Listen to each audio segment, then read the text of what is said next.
The International Red Cross announced that the humanitarian crisis has deteriorated in Yemen, Lebanon and Syria due to political unrest in those countries. This report has more.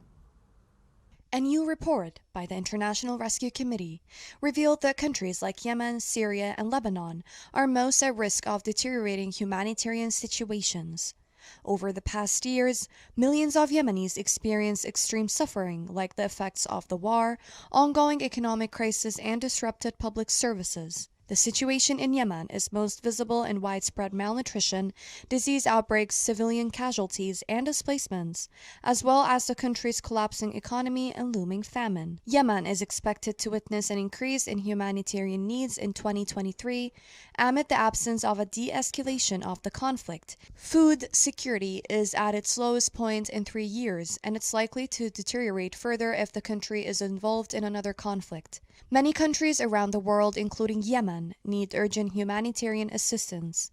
Millions of people in these countries rely completely on humanitarian aid, and they desperately need this assistance to survive life. Meanwhile, the ICRC reported that 339 million people worldwide require humanitarian assistance. According to the CEO of the ICRC, the nearly 340 million people who will require aid in 2023 are going to need more humanitarian funding for larger and better programs.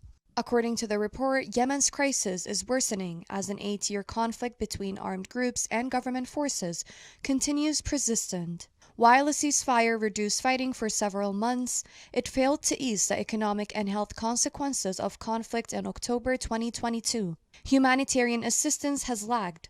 Currently, 80% of the population lives in extreme poverty, with 2.2 million children suffering from acute malnutrition. The fighting in Yemen makes it completely difficult for humanitarian organizations to reach the most vulnerable people. Many Yemenis will continue to be unable to afford basic necessities, such as food and fuel. Due to the failure of the truce, major conflict may reignite in 2023. Yemen will continue to suffer unless a longer ceasefire agreement is reached.